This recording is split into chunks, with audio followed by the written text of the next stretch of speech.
Hello, everyone, and welcome to the second ever episode of the Trailer Park. I'm Ben Jordan, along with Lockport Joe, and we are here for what I think we decided we were going to call this. It's like the video book club of my friends and family, and so just cool things. What we're going to do is we're going to watch some movie trailers. We're going to talk a little bit about some movie nostalgia. We're going to talk a little bit about some TV along the way, and tonight we're going to be Marvel centric.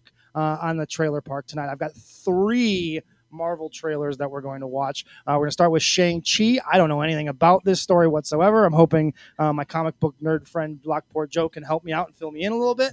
And then we will go ahead and watch the Eternals trailer, which is another story I'm not terribly familiar with. That's why I think this dynamic of this show is going to work so well, Joe, is that you know a lot about this comic book stuff. I don't really know a whole lot about it. So I'm looking at it through a different lens than you are. And both of us, I think, are going to give a unique perspective on these types of stories. Obviously, Spider-Man, we're also going to get to Spider-Man. Everybody knows the Spider-Man story. But these other 2 trailers, talk a little bit about that dynamic of they're kind of venturing into some new stories than we're all familiar with.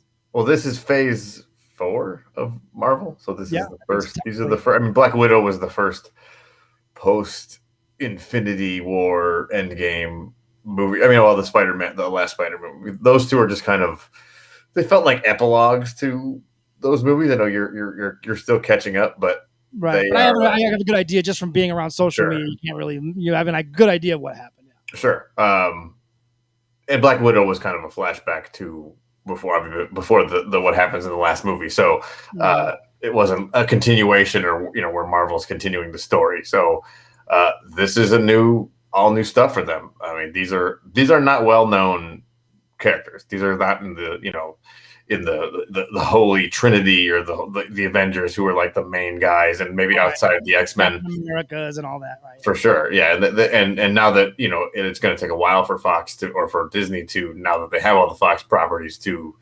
introduce the X-Men, introduce the Fantastic Four, who are much bigger entities, but I think they want to get it right, because X-Men has been hit or miss. They've had good ones and bad ones in the couple of their starts and stops that they've had at Fox. Fantastic Four has been wholly terrible. I mean, it feels like anything that touches the new MCU, the Marvel, cinematic universe, anything that has that kind of, if it's in that realm, it seems like they can't really miss on these movies. So it'll be interesting. Even when they did these series on the lesser known characters like Luke Cage and Iron Fist, they were really successful. Those shows were amazing. And I think that's what allows this next phase to be maybe more accepted by the mainstream people like myself, who are like, well, I've never heard of the Eternals. I've never heard of Shang-Chi. But because we've already seen stuff from this new Marvel Cinematic Universe that introduces really interesting characters that we probably weren't very familiar with, I think it gives us a little bit more of an open mind for people, I think, right? Sure. Yeah, no, for sure. Yeah, but this is them going on a limb, but it tells you the difference of everything comes down to Marvel DC, but they're on characters who are on D or E level notoriety before this, where before the DC is still like Superman. Yeah, right. How about another Batman? Right, maybe. That's we'll talk about it, but Spider-Man, obviously. Spider-Man is in that kind of Batman realm where there's been so many different takes and reboots and retellings of the story.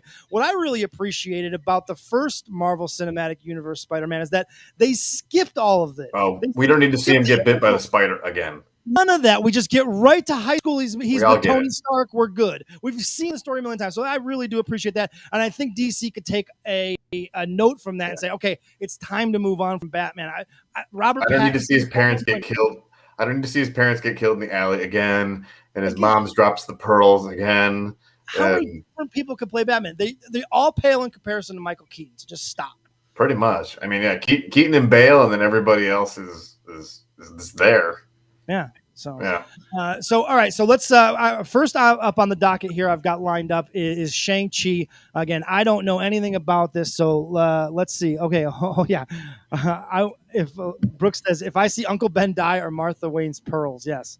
Yeah, we don't need to see it at all. So all right, here we go. Shang-Chi. Let's check it out. Hey, can we get real for a second? We've been friends for 10 years. I know that you don't like to talk about your life. But a guy with a freaking machete for an arm just chopped our butts in half.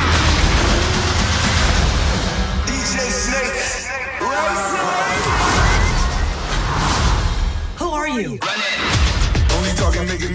My father trained me to be the 10 Rings' greatest weapon.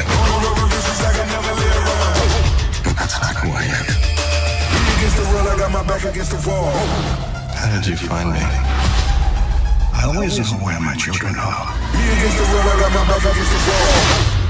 Seems like a nice fella. It's time to show the world who I really am.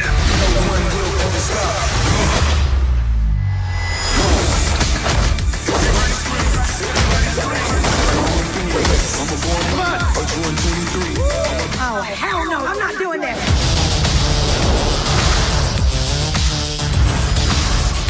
You are a product of all who came before you.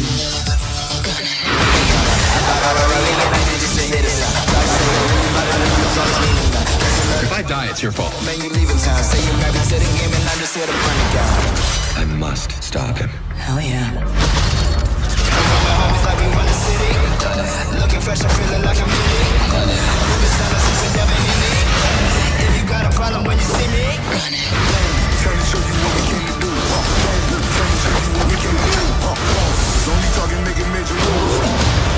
My name is Shang-Chi. Shang-Chi. Shang. Shang. Shang. S-H-A-N-G. Shang. That's what I said. Oh, you can turn it up? Yeah, you can hear me. Marvel Studios Shang-Chi and the Legend of the Ten Rings in theaters September 3rd. So there you go. That's interesting. A little bit different.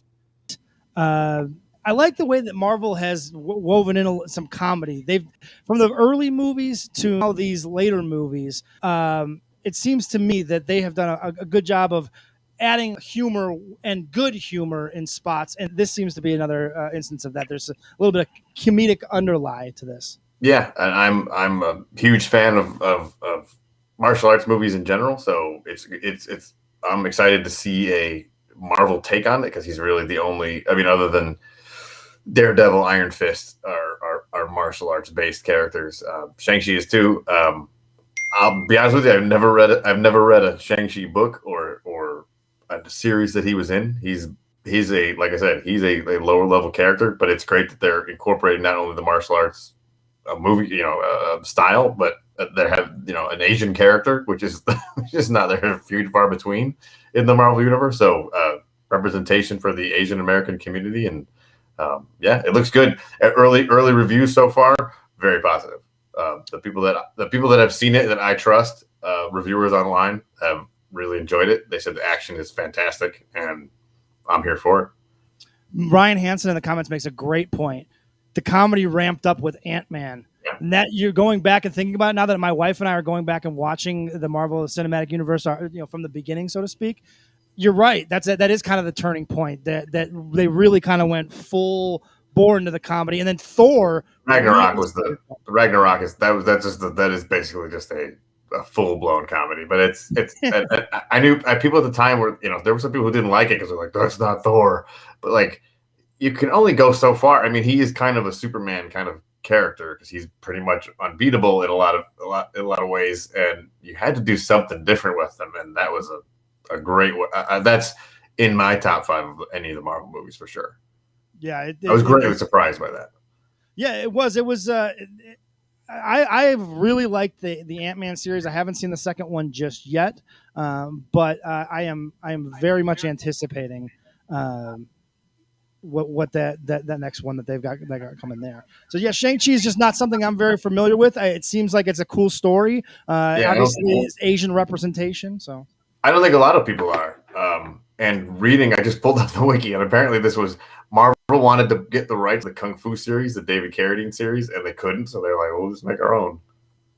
And that was kind of the start of it. And sure, interesting. Okay, and they always seem to tie somebody else in the universe in. So, is there any talk? He was created in 1972, and he's clearly modeled after Bruce Lee. Right. That's what they want to do. We need to make Bruce Lee a superhero. Here it is. Yes, and then I also want a question, and maybe this is nobody, but it looked like there was a scene there where he was in like a cage fight with some sort of very large thing. I think that's Abomin. I think that's a Thor. That's a Hulk villain called Abomination, and it looks like it's like some kind of fight club. Yeah, with like super powered people, because the other person in the cage is Wong, who's the character from Doctor Strange, because it is taking place. I think it looks like San Francisco, but. But Brooks says you're right on that, by the way. Yeah, so that's that's cool. Like that's a neat the little subplot or whatever they're gonna put in there. It's a fighting movie, so show fighting. Right, and then also to have a Hulk villain in this gives that little kind of that they're doing such a wonderful job of weaving these like Juggernaut being in Daredevil, or not Daredevil, Deadpool. You know what I mean? Like it just Juggernaut I would have expected to be in an X-Men. He's like Deadpool is kind of an X-Men offshoot, so that it did make a little sense that they included him. But I just always loved Juggernaut. He's always one of my favorite villains. He's one of the best. So there's Shang-Chi. So next up is the Eternals, and this I don't know much about, but from what I understand, they are a group that's like above both the Guardians of the Galaxy and the Avengers in terms of overall power and kind of who they are. They're like almost like a group of supermen, for lack of a better term. Is that right? Yep.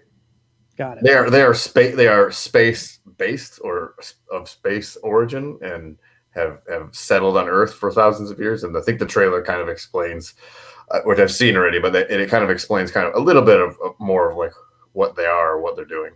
All right, so let's get into it. Let's check it out.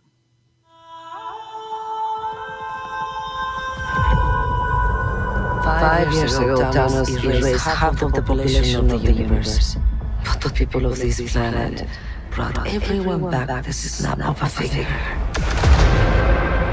The sudden return of the population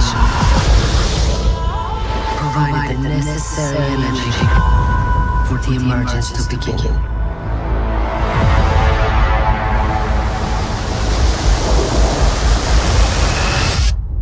How long do we have? 7 days.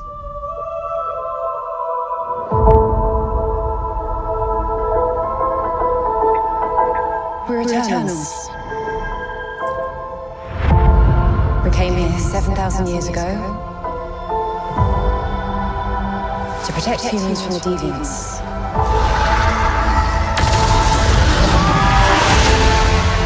Why didn't you guys help fight Thanos? Or any war, or all the other terrible things throughout history?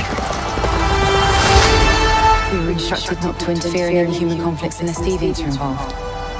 By who?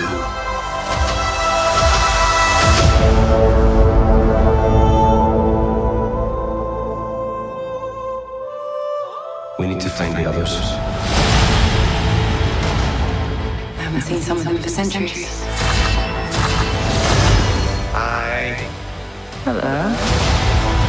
This is what the end of the world looks like. At least we have front row seats. You know what's never saved the planet? Your sarcasm.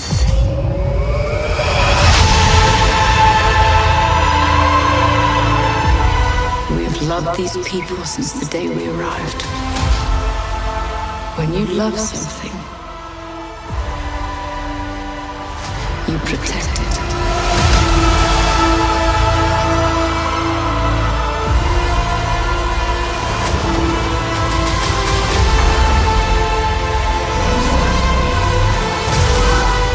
You can't protect.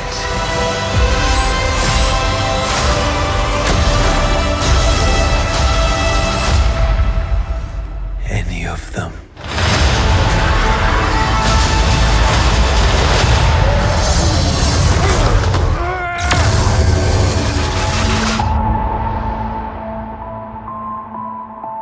I bet you've built the perfect safe house. Well, what's this even made of? Vibranium?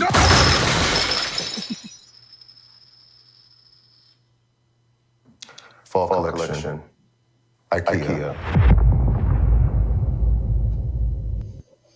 So there you go. Once again, they that's really impressive. And Ryan Hansen, that shit gave me goosebumps. It really is. It has that Epic, yeah. that epicness to it. And I'm glad they addressed right in the trailer You know, like, why didn't you help with Thanos or all the other shit? Like, if you've been here this whole fucking time and New York has been destroyed like 8 times and the fucking Where you been? world, you know, the fucking sky is open. What the fuck have you been doing? Right. Like, so that's interesting. I'm interested to see how they talk that, because Thanos ties into them somehow, right? Because he's a deviant, or is that a deviant? Am I getting that right? I'm not sure. Yeah, I don't. I know less about the Eternal. I mean, these are two series that I'm interested to see where they go, and Right. it looks great. Yeah, because they're all original. Yeah. I read a little bit about it. I know, like, the one guy that looks like Davy Richards, who was in Game of Thrones.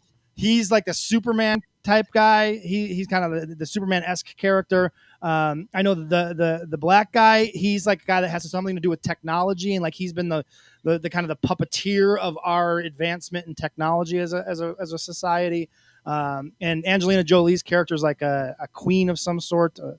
Yeah. It looks, the only concern is it's a lot of characters, and anytime you do that, it's. I mean, so Suicide Squad, the last one, the newest one that came out, did a very good job of making you care about a lot of characters that you get quickly introduced to, and it's hard to do because they've tried it in other movies and had one too many cooks in the kitchen or one too many guys for you to care about, and they don't give people proper due, and it can fall apart real fast. So yeah, it looks great. It looks very epic.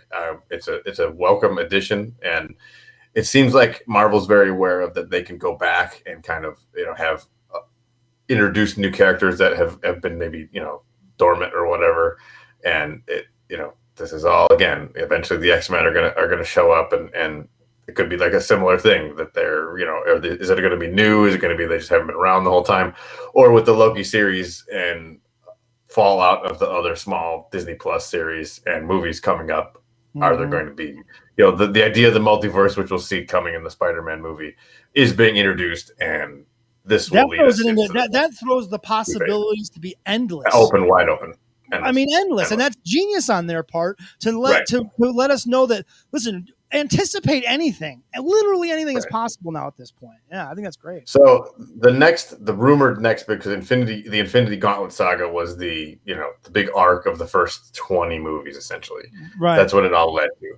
What the rumor is that the next series is leading to is something called Secret War, which is, you know, essentially all these villains and heroes gathered on a planet doing battle, essentially. Is it called Battle World?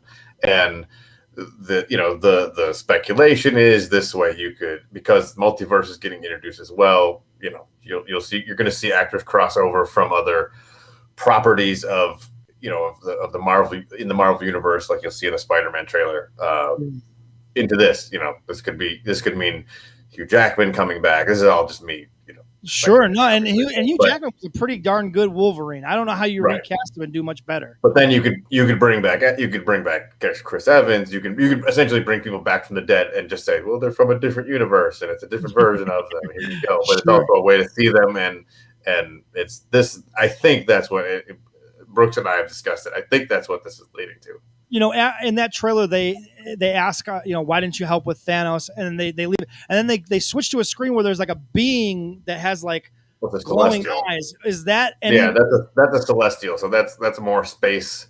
That's expanding Marvel out into farther space. Thanos is kind of, you know, you saw that's the farthest region they've got, and now and in Guardians 2, you'll see it go even farther. Gotcha. That's interesting. With the Eternals, I mean. So you talked about it, that this new Spider-Man movie opens up this new multiverse thing. And I know that there's been a ton of rumors about what is possibly going to happen. This is going to kind of, it seems to me, this movie, regardless of Shang-Chi and the Eternals, which we've already seen, as far as major properties, this is the next movie where things really get kind of ramped up, and we're going to really find some shit out and really kind of back to the big epic kind of superhero movie, right? And it's in response to, you know, they did the animated movie Into the Spider-Verse a few years ago, which is fantastic. If you have no one's seen it, it's a great movie. Let alone, what is it called? In Spider-Man Into the Spider-Verse, and it's the Miles Morales, the other version of Spider-Man, several versions of Spider-Man, only that you could do animation wise. But this is what I think. This is the popularity of that created such a response that they're like, we should probably just do this live action as best we can, or a version of it in live action. it's worth talking about because there's been a couple of comments in the comment section about it. But Angelina Jolie, obviously, it's an interesting pick to bring her into the Marvel Cinematic Universe. I don't know. I don't really have anything against Angelina Jolie. She seems fine to me. Yeah. Seems like I can see why. I mean, she has some baggage, but put her has in. Also some name value too. So sure. And then the Eternals to kind of end the Eternals discussion. Chloe, I think her name is Chloe Zhao, is the director. Yes, she just won an Academy Award, so this is Marvel getting. They got her movie? before that. What's that? Which movie was it that you won an Academy Award for? I think it just won last year. Hold on, I forgot the name of it. Nomadland. Nomadland.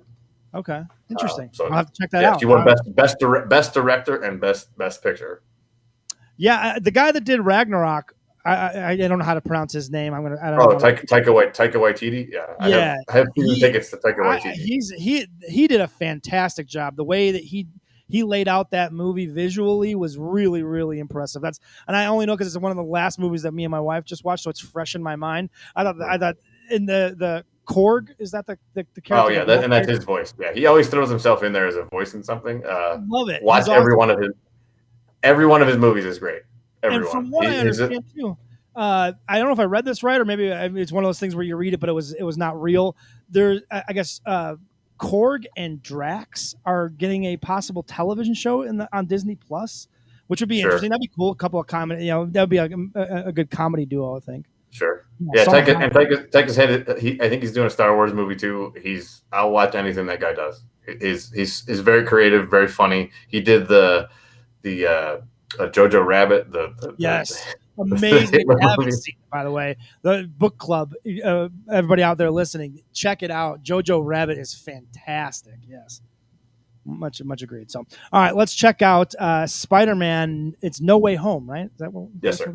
Yeah, No Way Home. So,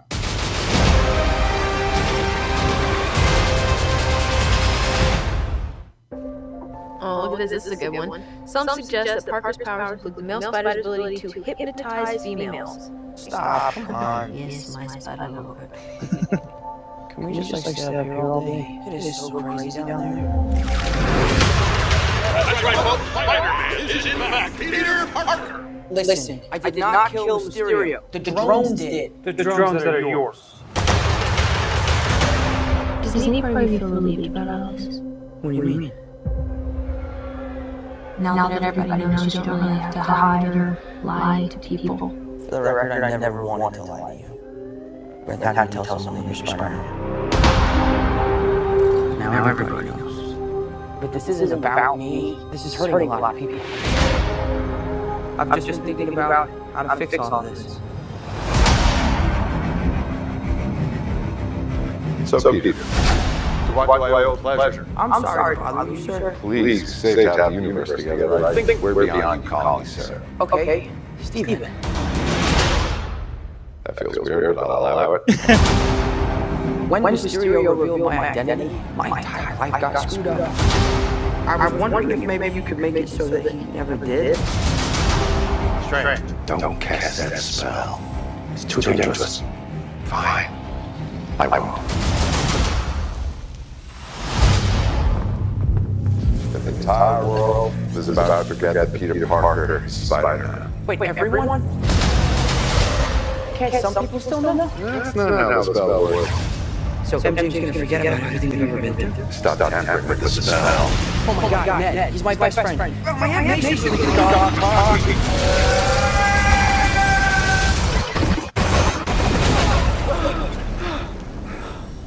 What just happened? We tapped into the stability of space-time. Multiverse is a concept about which we know frighteningly little. The problem is you trying to live two different lives. The longer you do it, the more dangerous it becomes.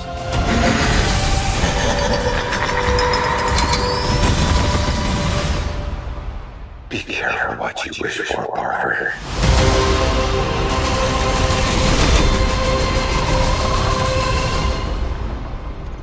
Hello, Peter.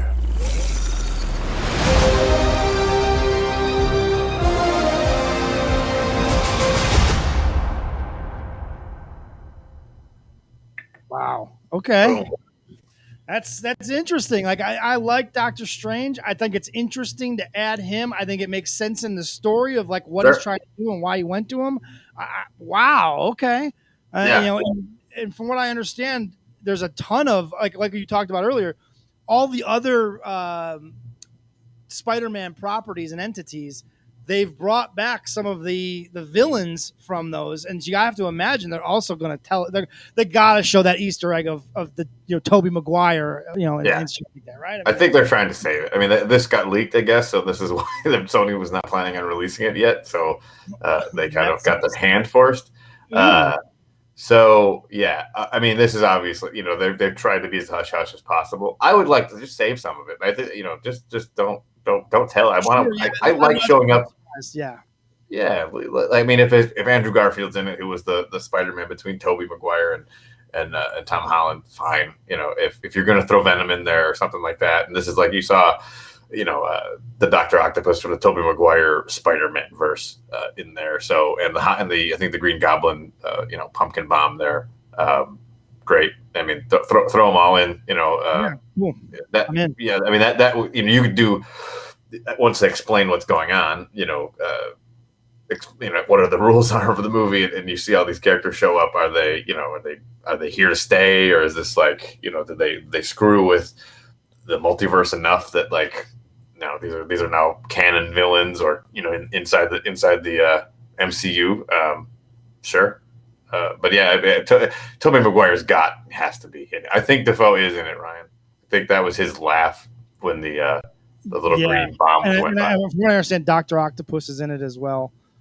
So that'll be interesting. Yeah, he's there. Yeah, that was him in the trailer. So yeah, that's it looks great. I mean, it looks the other two have been good. The first one was a little bit better than the second one, but he's been and Tom Holland's a fantastic Spider-Man. They need to lock him up as long as they can. Sure. Yeah, definitely. So last but not least, we like to do something a little bit different. We talked about maybe doing some kind of throwback, if you will, type of watching some old classic trailers. There you go, classic flashback. And so on my Facebook page, I posted a video of PGA Tour guys trying to do the Happy Gilmore, and they were all wearing hockey jerseys like Happy Gilmore, where they would run up and hit it off the tee and try to hit it straight.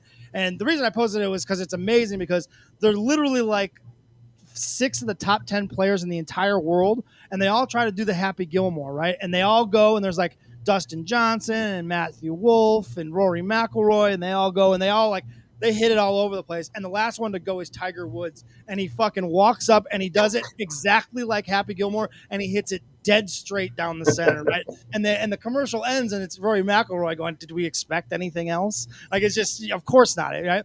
And so you had commented on there, is Happy Gilmore the greatest golf movie of all time? And so that inspired us for our classic flashback of the week. We're going to watch the classic Caddyshack, the original Caddyshack, because this is when I first heard the question, this is what first came to mind, although I do have a sleeper that we'll get to after this trailer. So without further ado, let's check out Caddyshack.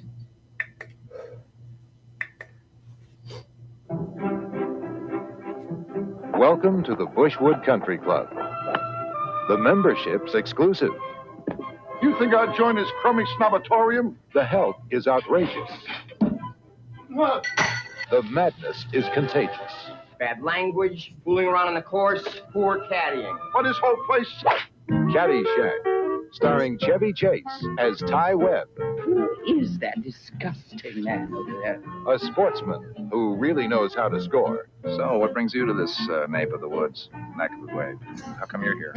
Rodney Dangerfield as Al Servant, a big shot. My dinghy's bigger than your whole boat! With an even bigger mouth.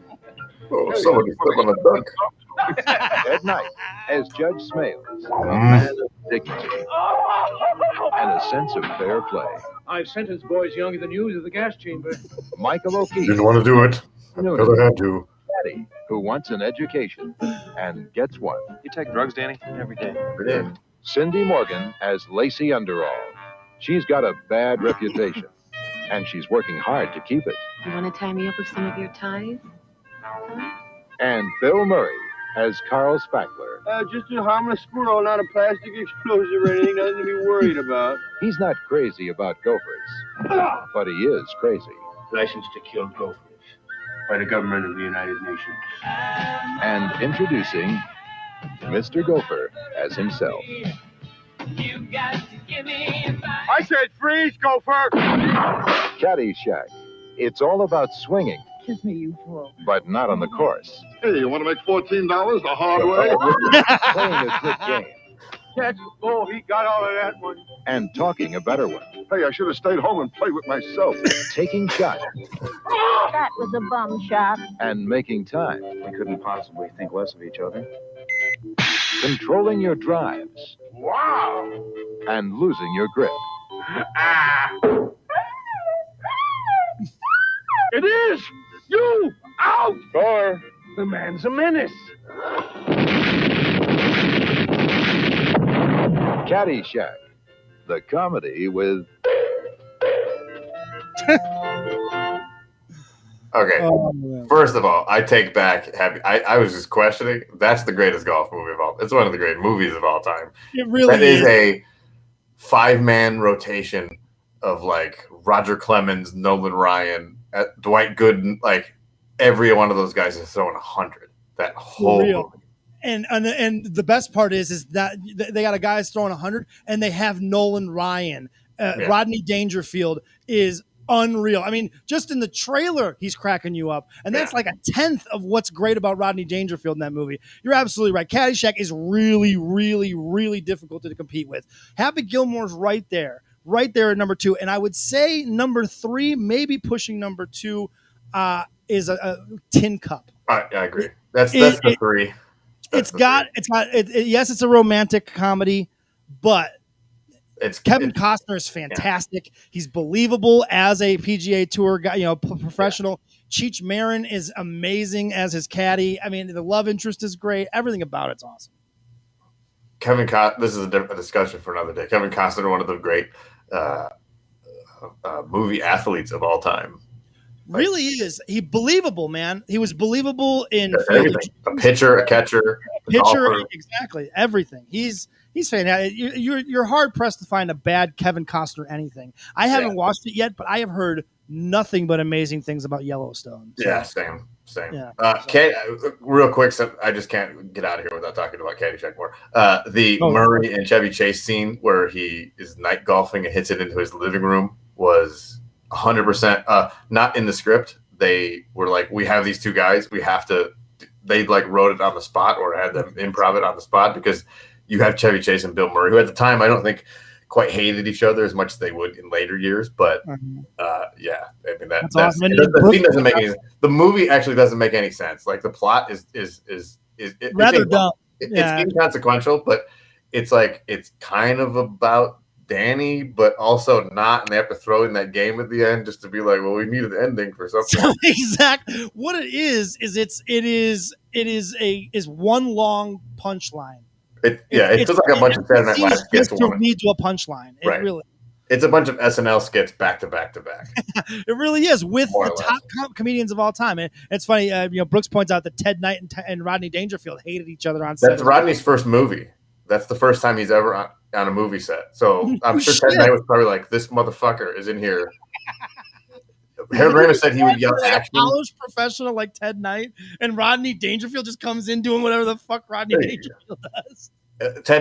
Rodney didn't know. Harold Ramis, who directed the movie, that was his first movie too, said he would yell action and Rodney wouldn't do anything because he didn't know. And also another funny point, Harold Ramis said everyone was taking their per diems in cash, which was unusual because it was going up their noses. Right. There's tons of much cocaine done in that movie. So much cocaine. You can imagine. I mean, the amount of cocaine going on at that set between Chevy Chase and Bill Murray alone. Chevy Chase was probably doing the most amount of cocaine of anybody there. Everybody. I mean, yeah, and Ted Knight is great. I mean, Ted Knight has become immortalized in a meme that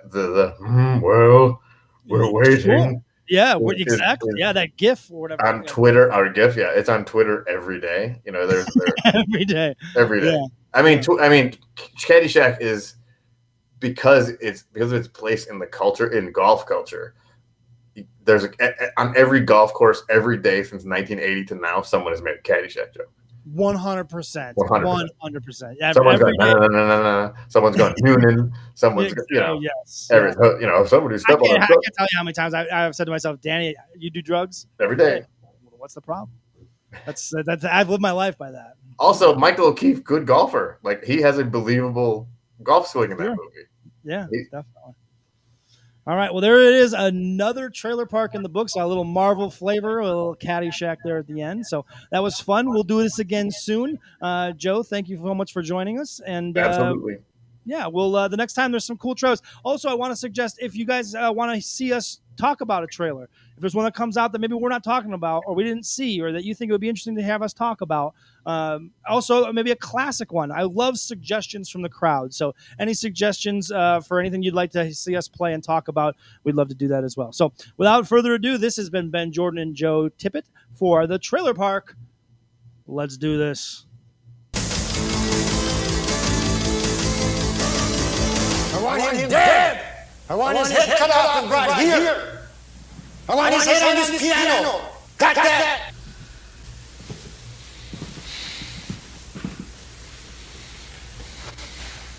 I will bring you his head and I will place it on your piano. I know the real samurai is here.